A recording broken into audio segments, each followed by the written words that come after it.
Hola y bienvenidos a El Faro de Sofía. Hoy vamos a meternos con algo que parece de cajón, ¿no? La causa y el efecto. Buenas, sí, algo que usamos constantemente sin pensarlo. Sueltas algo, cae. Pulsas un botón, se enciende una luz. Parece obvio. Exacto.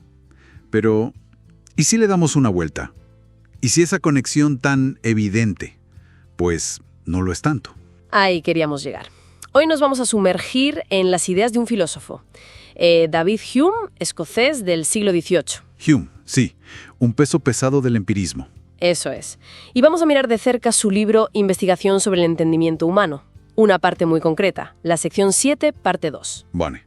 ¿Y qué buscamos ahí exactamente? Pues fundamentalmente, cuestionar esa idea tan arraigada de que la causa provoca necesariamente el efecto. Ponerla un poco en duda, siguiendo a Hume. Interesante. Y útil, me imagino, para la gente joven que está preparando exámenes como la selectividad, ¿no? Para aprender a pensar críticamente. Totalmente. Es un ejercicio mental de primera. Así que vamos allá. Hume empieza con una pregunta que parece simple. ¿Qué es eso que llamamos conexión necesaria? La conexión necesaria sería como esa fuerza invisible que une, por ejemplo, el relámpago con el trueno, ¿no? La idea de que uno tiene que seguir al otro. Precisamente. Esa sensación de que la causa obliga al efecto a suceder. Es el vínculo que damos por hecho. Vale. Pero Hume, como buen empirista que era, recuerda, ¿los empiristas creen que el conocimiento viene de la experiencia, de los sentidos? Claro, de lo que vemos, oímos, tocamos. Exacto. Pues Hume nos lanza el desafío. ¿Podemos realmente ver esa conexión? ¿La oímos? ¿La tocamos? ¿Tenemos alguna impresión sensorial directa de esa fuerza o poder? Pues, viéndolo así, no. Vemos el relámpago y luego oímos el trueno, pero la conexión en sí no se ve. Ahí está. Si no tenemos experiencia sensorial de ella, dice Hume, ¿cómo podemos estar seguros de que esa conexión existe realmente en las cosas, fuera de nuestra mente? Ya empezamos fuerte, ¿vale? Entiendo el desafío. ¿Y cómo sigue él a partir de ahí? Pues hace una distinción clave, muy importante para entenderle. Diferencia entre conjunción constante y conexión necesaria. A ver, despacio. Conjunción constante. Es simplemente observar que dos eventos suelen ir juntos, uno detrás del otro, de forma regular. Siempre que hago A, pasa B. Por ejemplo, siempre que pulso este interruptor, se enciende la luz. Lo veo pasar una y otra vez. Eso es la conjunción constante. Fácil. Exacto. Has observado una regularidad, una secuencia que se repite. Vale. Y la conexión necesaria. Esa es la creencia, la sensación interna de que A no solo va antes que B, sino que A produce B, que hay un vínculo inevitable, una fuerza oculta que los une. Ya. La idea de que el interruptor hace que la luz se encienda. Eso es. Y lo que Hume argumenta es que esta conexión necesaria no la observamos, solo observamos la conjunción constante, la secuencia A, luego B, A, luego B. Y aquí es donde entra el famoso ejemplo de las bolas de billar, ¿verdad? El mismo. Imagina, bola blanca golpea a la bola roja se mueve, causa y efecto del libro, ¿no? Parece que sí, la causa es el golpe, el efecto es el movimiento. Pero Hume nos diría, un momento, ¿qué has visto realmente? ¿Has visto un evento? El choque. Y luego otro evento, el movimiento de la bola roja. Vale, sí, he visto la secuencia. ¿Pero has visto la causación? ¿Has visto la fuerza pasando de una bola a otra? ¿Has percibido con tus sentidos ese poder que transmite el movimiento? Pues no. He visto el antes y el después. La conexión no la he visto. Exacto. Como dice Hume, los eventos pueden aparecer unidos en nuestra experiencia, uno tras otro, pero nunca los vemos realmente conectados por una fuerza observable. Solo vemos la secuencia. Entendido. O sea que para Hume, en el mundo físico, entre objetos, no percibimos esa conexión necesaria. Correcto, pero él va más allá. Aplica este mismo análisis a otras interacciones, por ejemplo, entre la mente y el cuerpo. ¿Cómo sería eso? Piensa en algo simple. Decides levantar el brazo.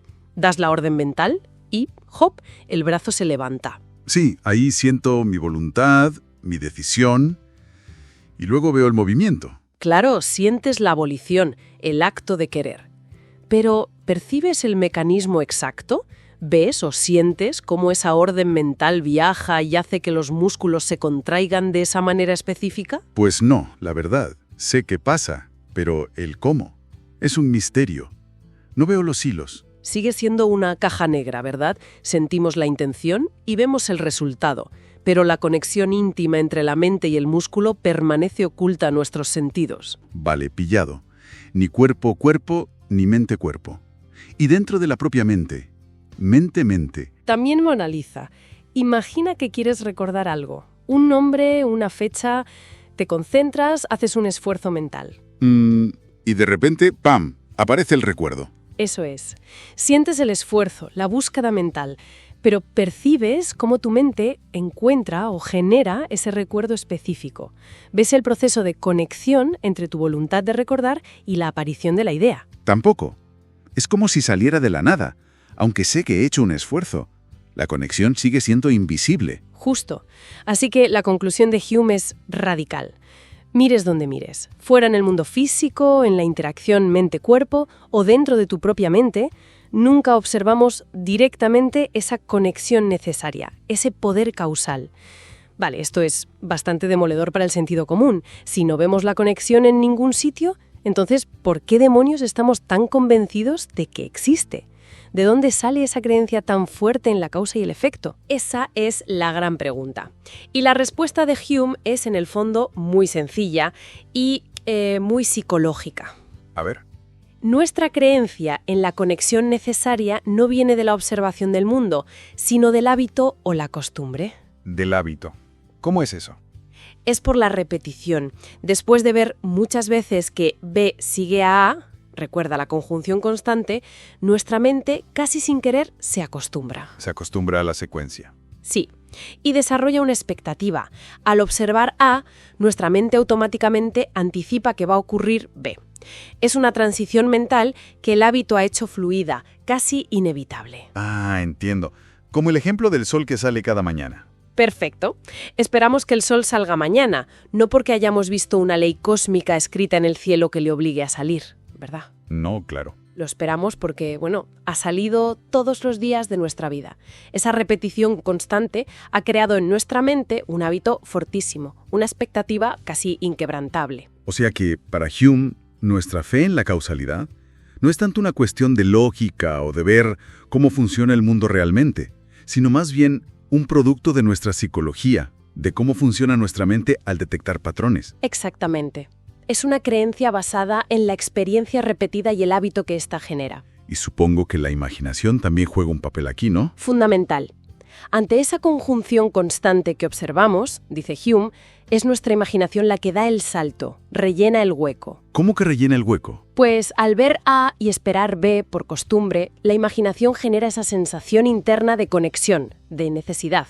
Es como si creáramos nosotros ese pegamento mental entre causa y efecto. Luego, proyectamos ese sentimiento nuestro sobre las cosas. Decimos que la conexión está ahí fuera, en las bolas de billar o en el interruptor, cuando en realidad es una sensación nuestra. Eso es. Proyectamos esa determinación sentida en la mente sobre los objetos externos. Creemos ver fuera lo que en realidad es un sentimiento interno nacido del hábito. Pero, a ver, si esto es así, ¿Hume está diciendo que la causalidad es una ilusión? ¿Que nada causa nada de verdad? Porque eso se carga la ciencia y todo, ¿no? No, no exactamente. Y esto es importante aclararlo. Hume no es tonto. Sabe perfectamente que la idea de causa y efecto es superútil. Es esencial para sobrevivir, para aprender, para hacer ciencia. Si quieres. La pregunta es, ¿podemos conocer con certeza, basándonos solo en la experiencia sensible, si existe una fuerza causal real? ¿Una conexión necesaria ahí fuera? Y su respuesta es que no. No tenemos pruebas empíricas de esa conexión. Entiendo, no niega que las cosas pasen en secuencia y que podamos usar eso para predecir, pero duda de que podamos conocer el porqué último, la fuerza subyacente. Exacto. Por eso él propone lo que llama una solución escéptica. Solución escéptica, suene un poco resignado. Bueno, es escéptica en el sentido de que duda de que la razón pura o la experiencia directa puedan fundamentar esa conexión necesaria. Pero es una solución porque nos dice, tranquilos, podemos seguir usando la causalidad.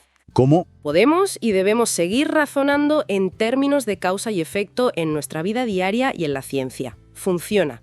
Nos permite entender el mundo, predecir cosas, actuar. Pero tenemos que ser conscientes de que su base no es una certeza lógica absoluta ni una observación directa de la fuerza causal, Si no. sino la regularidad que observamos, la conjunción constante y el hábito mental que desarrollamos a partir de ella.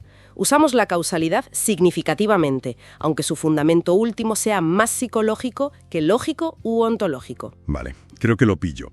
Es como... A ver, un ejemplo tonto. Ves el tráiler de una película. Ves escenas sueltas, momentos clave. Eso sería la conjunción constante. Ajá. Y tu mente, por cómo están montadas, crea una expectativa, una idea de cómo será la peli, una sensación de conexión entre esas escenas. Claro. Pero esas escenas del tráiler no obligan lógicamente a que la película final sea exactamente así, ¿verdad? La conexión la ha puesto un poco tu imaginación basada en experiencias previas con otros tráilers. Muy buen ejemplo. O piensa en un jarrón que se cae y se rompe. Lo has visto 1000 veces. Cae A, se rompe B. Conjunción constante. Y decimos, la caída causó que se rompiera. ¿Pero qué vimos? La secuencia. No vimos la fragilidad actuando como una fuerza rompedora invisible. Vimos caer, oímos el ruido, vimos los trozos. El hábito nos hace espegar el resultado, y la imaginación lo llama causa. Entendido. Y esto, claro, tiene miga para la ciencia, porque las leyes científicas, ¿en qué se basan entonces según Hume? Pues se basan precisamente en eso, en la observación de regularidades muy constantes y fiables, en conjunciones constantes que se han repetido hasta la saciedad en experimentos controlados. Pero entonces, una ley científica no describe una conexión necesaria real. Según Hume, estrictamente hablando, no. Describe una regularidad observada extremadamente fiable. Y esto conecta con otro problema famoso, el problema de la inducción. La inducción, eso es, generalizar a partir de casos particulares, ¿no? Sí, el problema es que por muchas veces que hayas visto salir el sol, casos pasados, puedes estar lógicamente seguro al 100% de que saldrá mañana, caso futuro. Lógicamente. Supongo que no. Podría pasar algo cósmico inesperado. El pasado, por muy regular que haya sido, no garantiza lógicamente el futuro. La ciencia funciona por inducción. Se basa en que las regularidades observadas continuarán. Y esa creencia, para Hume, se apoya en el hábito, no en la lógica pura. O sea que la ciencia es súper útil y poderosa, pero su fundamento es empírico y, bueno, basado en la costumbre de que el universo se comporte de forma regular. Eso es. La ciencia describe cómo parece funcionar el mundo, basándose en observaciones repetidas, no necesariamente en una visión directa de las cuerdas ocultas que mueven las cosas. Vale, pues recapitulando un poco la idea central de Hume que hemos estado viendo, sería algo así. Lo que realmente vemos con nuestros sentidos es que ciertas cosas suelen pasar juntas, una después de otra. Conjunción constante. Correcto. Pero esta sensación tan fuerte que tenemos de que una cosa causa la otra, esa conexión necesaria, eso no lo vemos fuera. ¿No hay impresión sensible de ello? Entonces, esa creencia tan fuerte viene de dentro, ¿no? Del hábito que creamos al ver la repetición y de la imaginación que como que rellena el hueco y nos da esa sensación de, claro, tiene que ser así. Has captado la esencia perfectamente. Observamos conjunción, inferimos conexión por hábito e imaginación. Y pararse a pensar en esto, como nos hace hacer Hume, pues es un gran ejercicio. Te obliga a no dar nada por sentado, a examinar por qué crees lo que crees. Muy útil, como decíamos, para afinar el pensamiento crítico. Sin duda. Cuestionar lo obvio es la base del pensamiento filosófico y científico. Pues para ir cerrando y dejar a nuestra audiencia pensando, Hume nos deja con esta idea rondando. Si la conexión causa-efecto, que parece tan sólida, se basa tanto en el hábito, ¿qué otras conexiones quedamos por seguras en la vida? Interesante. Quizás en cómo entendemos la sociedad, nuestras relaciones personales, nuestras propias decisiones. ¿Cuántas de esas conexiones necesarias que vemos podrían ser en realidad más fruto de la costumbre, de la expectativa aprendida, que de una necesidad real e inevitable? Esa es una pregunta potente para seguir dándole vueltas. Abre muchas puertas. Ahí la dejamos. Ha sido un placer desmontar la causalidad contigo hoy. Igualmente. Un placer explorar estas ideas de Hume. Pues hasta la próxima exploración, aquí, en el Faro de Sofía. Hasta la próxima.